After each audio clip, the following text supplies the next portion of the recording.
तो hello traders, आज अपन बहुत इंपॉर्टेंट बात करने वाले हैं। वो है कि मार्केट में मोस्ट ऑफ द रिटेलर्स या ट्रेडर्स क्यों लॉस कर रहे हैं, ठीक है। क्यों प्रॉफिटेबल नहीं बन पा रहे, ठीक है।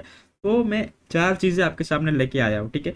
वो चार चीज़ आपको अगर आपने अगर सीख ली ना, तो मैं बोल सकता हूँ कि भाई आप जो 90% लॉस कर रहे हो ना, उनमें से फिर 80% तो मिनिमम प्रॉफिट करेंगे ही करेंगे आप, अगर आपने अगर ढंग से सीख लिए, ठीक है। तो मैं टाइम वेस्ट नहीं कर रहा, उस पर चल रहा हूँ, ठीक है। कौन सी चीज़ है? फर्स्ट हो गया टेक्निकल एनालिसिस, ठीक है। आप क्या हो गया? फर्स्ट टेक्निकल एनालिसिस, ठीक है। टेक्निकल एनालिसिस क्या होता है, ठीक है। मैं टेक्निकल एनालिसिस क्या होता है मैं आपको एक्सप्लेन करूंगा, ठीक है। छोटा सा भी एक्सप्लेन करूंगा, क्योंकि मैं अभी 10-15 मिनट का वीडियो बनाना चाहता हूँ, ठीक है। फिर ये सबका मैं सीरीज लाऊंगा कि टेक्निकल एनालिसिस क्या होता है। मैं अभी टेक्निकल एनालिसिस एक्सप्लेन करने जाऊँ ना, मैं 5 से 10 घंटा इजीली बोल सकता हूँ टेक्निकल एनालिसिस के बारे में, ठीक है। जो यूट्यूब में देखते हो 10-15 मिनट का वीडियो टेक्निकल एनालिसिस के ऊपर, वो नहीं होता टेक्निकल एनालिसिस। टेक्निकल एनालिसिस बहुत डीप होता है।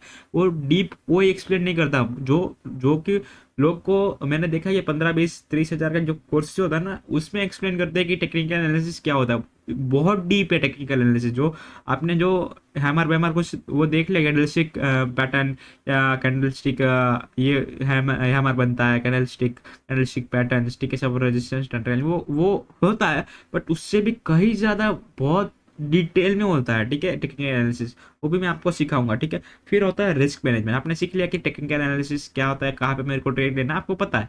अब रिस्क मैनेजमेंट, वो एक ट्रेड में मैं कितना रिस्क लूंगा, कैसे रिस्क मेरे को मेंटेन करना है, वो रिस्क मैनेजमेंट में अपन सीखेंगे। Third is psychology. Technical analysis सीखने के बाद, रिस्क मैनेजर सीखने के बाद, मेरे को पता है कि मेरा टारगेट क्या है। मेरा टारगेट है, मैंने यहाँ पे एंट्री बनाई, मेरा टारगेट है 200 पॉइंट का।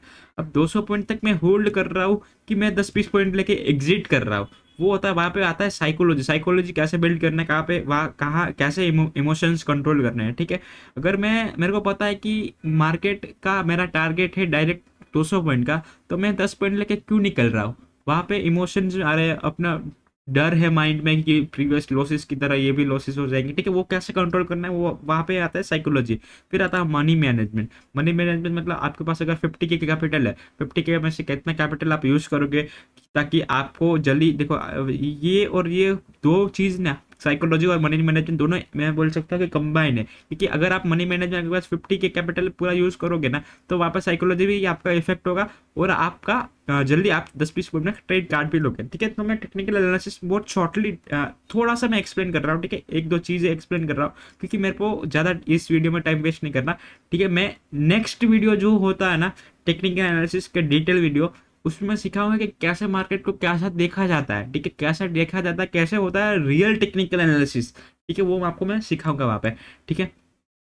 तो आपको पता चल गया। देखो यहाँ पे, देखो यहाँ पे एक सपोर्ट रेजिस्टेंस लिया, तो ये जोन क्या हो गया? ये एक जोन है। ये हो गया कि यहाँ पे एक रेजिस्टेंस है। क्या हो गया? ये एक रेजिस्टेंस है, ठीक है। तो मैं यहाँ पे एक बना रहा हूँ बॉक्स से रेक्टेंगल बना दिया, ठीक है।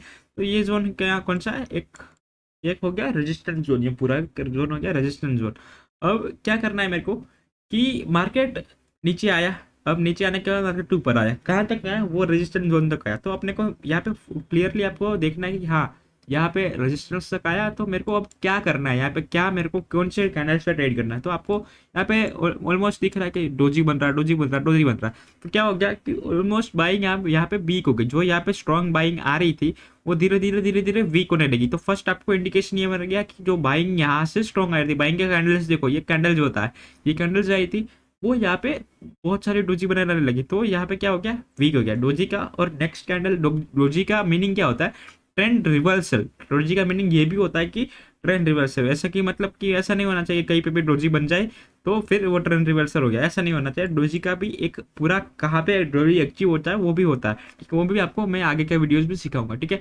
तो फर्स्ट ऑफ ऑल यहाँ पे बहुत सारी डोजी बनने लगी, यहाँ पे बाइंग वीक होने लगी, ये पूरा एरिया बाइंग वीक होने लगी, ठीक है। और मेरा रेजिस्टेंस पे आके हिट भी कर दिया, फिर वहाँ से एक रेड कैंडल बनाया, फिर से डोजी हेड। तो आप यहाँ पे देख सकते हो कि यहाँ पे आप बोल सकते हो इसको पिन बार कैंडल बोल सकते हो, या फिर शूटिंग स्टार बोल सकते हो, ठीक है। छोटा सा रिजेक्शन भी चलता है, ठीक है उनका। फिर आप देखोगे तो फर्स्ट ऑफ ऑल क्या हुआ, मार्केट गया, टकराया रेजिस्टेंस से, फिर नीचे आया, फिर से ऊपर गया। तो यहाँ पे कुछ आपको कुछ दिख रहा है कि यहाँ पे डबल टॉप टाइप का भी पैटर्न बन गया, दिख रहा है ये डबल टॉप टाइप का भी पैटर्न बन गया, ठीक है। ये भी दूसरा कंफर्मेशन ये भी हो गया कि हाँ, मार्केट ने क्या किया, मार्केट रेजिस्टेंस पे आया, ऊपर गया, नीचे आया, फिर से ऊपर गया, मतलब डबल टॉप टाइम का, या फिर आप एम बोल सकते हो, ठीक है, वो भी बन गया, ठीक है। तो अब मैंने और कहाँ ट्रेड लेना है, ऊपर गया, यहाँ पे ऊपर फिर से आया, तो मेरे को क्या दिखा, यहाँ पे एक ग्रीन कैंडल दिखा, तो मैं ग्रीन कैंडल को जैसे क्रॉस करता है तो मैं यहाँ पे एक ट्रेड बना लूंगा, शॉर्ट पोजीशन में बना लूंगा। अब शॉर्ट पोजीशन मैंने बना लिया, कितने का स्टॉप लॉस है, उसी कैंडल का हाई का स्टॉप लॉस होना चाहिए। या फिर अगर इसके ऊपर एक ग्रीन कैंडल मिलता है, अच्छा खासा ग्रीन कैंडल, तो वहाँ पे ग्रीन कैंडल का आप स्टॉप लॉस डाल सकते हो। और मेरा टारगेट क्या हो गया, टारगेट हो गया मिनिमम 1:3 4 मिनिमम मैं रखूंगा। मैं हमेशा मेरा ट्रेड आप देखते हो ना, पिछले आप प्रीवियस वीडियो या लाइव में आप देखते हो ना, मैं आराम से 50-100 पॉइंट का टारगेट ले लेता, क्योंकि मेरा वो टारगेट ही वही होता है, ठीक है। मैं मिनिमम स्कैल्पिंग में करता है नहीं, बिल्कुल नहीं करता, ठीक है। अपना टारगेट क्या हो गया, 1:3 या 4 मिनिमम आपका टारगेट हो गया, जितना फिर आप मार्केट आपको दे रहा है उतना आपको कैप्चर करना है फिर। तो यहाँ पे मेरे को पता चल गया कहाँ पे मेरे को ट्रेड लेना। सेकंड चीज क्या है यहाँ पे, रिस्क मैनेजमेंट, ठीक है। तो रिस्क मैनेजमेंट के लिए मैं यहाँ पे प्रीमियम चार्ट में चलता हूँ, ठीक है, रिस्क मैनेजमेंट, ठीक है। तो मेरे को पता चल गया कि यहाँ पे मेरे को ट्रेड लेना है, ओके। रिस्क मैनेजमेंट बल्कि कुछ नहीं है, रिस्क मैनेजमेंट स्टॉप लॉस। क्या है रिस्क मैनेजमेंट, स्टॉप लॉस।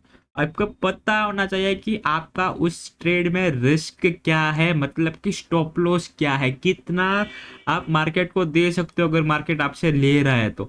मतलब सपोज आप देख रहे हो कि 325 पे एंट्री बनाई, और मैंने को स्टॉप लॉस लग रहा है कि हाँ मैं 30 पॉइंट का स्टॉप लॉस दे सकता है मार्केट को, तो आप समझो कि मेरे पास अगर 50,000 कैपिटल है, तो मेरे को रिस्क कितना लेना है, 50,000 में मैं, आप मान लो कि मैं रिस्क ले सकता हूँ 500 रुपये का या फिर 1,000 रुपये का। तो आप 30 पॉइंट है, तो अभी कितने का लोट है, 15 का लोट है, तो मैं कितना लोट उठा सकता है, यहाँ पे 2 लोट उठा सकता है। और 2 लोट में अगर आप देखोगे, तो 2 लोट में मतलब कि 450 का एक फोर, अगर 30.15 इंटू करता हूँ मैं, 15 इंटू 30 करता, तो आई थिंक 450 हो गया, ठीक है। तो 450 इंटू 450, 950 900 हो गया, ठीक है, 900, ठीक है। सो 900 का रिस्क लेगा यहाँ पे 2 लोट में, ठीक है। मेरा टारगेट हो गया 100 पॉइंट्स, तो 100 पॉइंट्स मतलब कि अगर मैं 2 लोट ले रहा हूँ, 30 इंटू 100 मतलब 3,000 का मेरे को प्रॉफिट मिल रहा है, और 900 का मैं लॉस एक्सपेक्ट कर रहा हूँ, ठीक है। ये होता है रिस्क मैनेजमेंट। आपको पता होना चाहिए आपके ट्रेड लेने से पहले कि हाँ मेरा रिस्क क्या है। रिस्क इज वेरी इंपॉर्टेंट, मतलब कि रिस्क मैनेजमेंट कुछ नहीं है बल्कि स्टॉप लॉस। स्टॉप लॉस आप लगाओ, रिस्क मैनेज आपका वहां पे हो गया।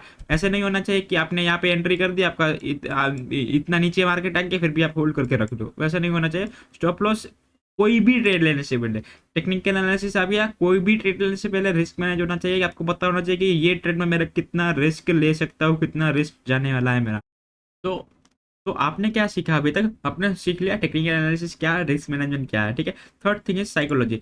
साइकोलॉजी क्या होता है कि अगर आपको ने यहाँ पे आपने रिस्क लगाया अपना 30 पॉइंट्स का, ठीक है, और टारगेट्स लगाया 100 पॉइंट्स का, तो आप 100 पॉइंट्स तक होल्ड कर पा रहे हो, नहीं कर पा रहे, शायद आप यहाँ पे 10 पॉइंट लेके निकल रहे हो, कि निकल 10 20, देखो 20 फॉर एग्जाम्पल 20 लेता है, 20 पॉइंट लेके आप निकल रहे हो, ठीक है। तो देखो ये लॉस किसका है, आपको लगे कि हाँ 500 रुपये मिलेगा, बट जितनी बार आपका 30 पॉइंट का लॉस जो का वो 1:1 भी आप नहीं ले रहे हो, ठीक है। तो आपको ये एक लॉस रिकवर करने के लिए आपको 2 ट्रेड प्रॉफिट में होना चाहिए।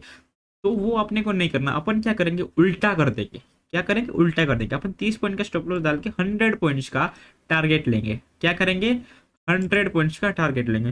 तो अब क्या करेंगे, देखो अगर एक एक बार भी आपने होल्ड कर दिया ट्रेड, एक बार भी आपने होल्ड कर दिया, तो आपको जो प्रॉफिट मिलेगा ना, तो उससे ही आपका माइंड थोड़ा कन्वर्ट होने लगेगा कि हाँ मेरे को, मैं होल्ड कर रहा हूँ तो मेरे को मार्केट प्रॉफिट दे रहा, होल्ड कर रहा है तो मार्केट प्रॉफिट दे रहा। आपका जो लॉस मेकिंग माइंड हो ना, वो प्रॉफिट मेकिंग माइंड में कन्वर्ट हो जाएगा। और सेकंड चीज, अगर आपने यहाँ पे 100 पॉइंट्स का टारगेट ले लिया, तो 3 स्टॉप लॉस चाहिए लगातार, जो ये आपका प्रॉफिट है ना वो हाथ में से जाने के लिए 3 स्टॉप लॉस। तो 3 stop loss back to back, तो आपका अगर आपने टेक्निकल एनालिसिस ढंग से सीख लिया, तो 3 स्टॉप लॉस तो आपका होने नहीं वाला कि कंटिन्यू कि आपका ये प्रॉफिट भी हाथ से चला जाए। बट क्या आप उल्टा जब करोगे, 10 पॉइंट का स्टॉप लॉस प्रॉफिट लोगे, 30 पॉइंट का एसएल लोगे, तो फिर डायरेक्ट आपका एक लॉस कवर रिकवर करने के लिए आपको 3 प्रॉफिटेबल ट्रेड चाहिए, वो अपने को नहीं करना, अपने को उल्टा चलना है। और हो गया, क्या हो गया लास्ट चीज, मनी मैनेजमेंट। मनी मैनेजमेंट क्या है कि अगर आपके पास 50 के कैपिटल है, अगर आपके पास क्या है 50 के कैपिटल है, तो आप कितना यूज करोगे। देखो मैं पर्सनली अगर 50 के कैपिटल है, मैं यूज करूंगा 25 के कैपिटल। कितना यूज करूंगा, 25 के कैपिटल। इससे क्या होगा कि देखो, इससे क्या होगा, आप जो कैपिटल यूज कर रहे हो दोस्तों आपको पता है फर्स्ट ऑफ ऑल रिस्क में कितना होगा, 25 कैपिटल को कितना रिस्क होगा, हाँ 500,000 रुपए का रिस्क ले सकता हो। हाँ, तो आपको पता है कितने लॉट्स मैनेज करने हैं, कितने लॉट्स डालने हैं, ठीक है। प्लस मनी मैनेजमेंट क्या है कि अगर आपका 50 का कैपिटल है तो 25 कैपिटल मैंने डाल दिया, तो आपको अगर पैनिक भी नहीं होगा, अगर जितना थोड़ा भी लॉस होता है ना तो आपको पैनिक भी नहीं आएगा, उतना ज़्यादा लॉस आपको दिखा ही नहीं पी में कि आप एग्जिट कर दो, ठीक है। अगर 50 के से मैंने 25 कैपिटल डिप्लॉय किया तो मैं वेट करूंगा कि नेक्स्ट 25 के कब बनाऊँ, ठीक है। फिर क्या करूंगा, फिर 50 के मैंने डाल दूंगा, अपने 50 के मैं विड्रॉ कर दूंगा, फिर 25 के डालूंगा, ठीक है। फिर 25 के मैं लूंगा, फिर मेरा कैपिटल क्या हो गया, 1 लाख कैपिटल बन गया, तो 1 लाख कैपिटल में से मैं 50 के विड्रॉ कर दूंगा, ठीक है। फिर मैं रखूंगा अपने अकाउंट में 50 के, सिर्फ 50 के। 50 के से फिर मैं क्या करूंगा, 1 लाख फिर बनाओ, फिर 50 के विड्रॉ करो, ठीक है। ऐसे आप करोगे ना तो आपका आराम से 2-3 लाख आप इजीली बनाओगे, तो फिर आपका धीरे धीरे आप अपनी पोजीशन बनाओ, अपनी क्वांटिटी बढ़ाओ, ठीक है। तो वही होता है। तो ये चार चीज़ जब आप समझ जाओगे ना, ये चार चीज़ें जो कि है technical analysis, risk management, psychology और मनी मैनेजमेंट, ठीक है। ये चीज़ के ऊपर मैं डिटेल में वीडियो बनाने वाला हूँ। मोस्टली तो मेनली इंपॉर्टेंट चीज़ है कि टेक्निकल एनालिसिस, क्योंकि यहाँ पे हम लोग बहुत गैम्बलिंग करते हैं भाई, बहुत ज़्यादा गैम्बलिंग करते हैं। देखो कहीं पे भी, हाँ यहाँ पे ग्रीन कैंडल बना रहे, यहाँ पे घुस रहा हूँ, उसको पता ही नहीं है यहाँ पे क्यों घुस रहा है वो। इसको पता ही नहीं कि अगर यहाँ पे वो पुट ले रहा है ग्रीन कैंडल देख के, उसको पता ही नहीं कि क्यों वो पुट में ले रहा है। विथआउट रीजन आप ले रहे हो, उसको गैम्बलिंग बोलते हैं। विथ रीजन बोलते लोगे, विथ रीजन टेक्निकल एनालिसिस के हिसाब से लोगे तो आपका 10 में से 8 ट्रेड प्रॉफिटेबल ही जाएगा, ठीक है। तो मिलते हैं नए वीडियो के साथ। ये सीरीज में स्टार्ट करने वाला हूँ मैं, कसम से बोल रहा, मैं जो टेक्निकल एनालिसिस आपको सिखाने वाला हूँ ना, वो कहीं भी आपने नहीं देखा होगा। मैं इतना डिटेल में वीडियो आप बनाने वाला आपके लिए, ठीक है। So thank you for watching, ठीक है। मिलते हैं नेक्स्ट वीडियो में।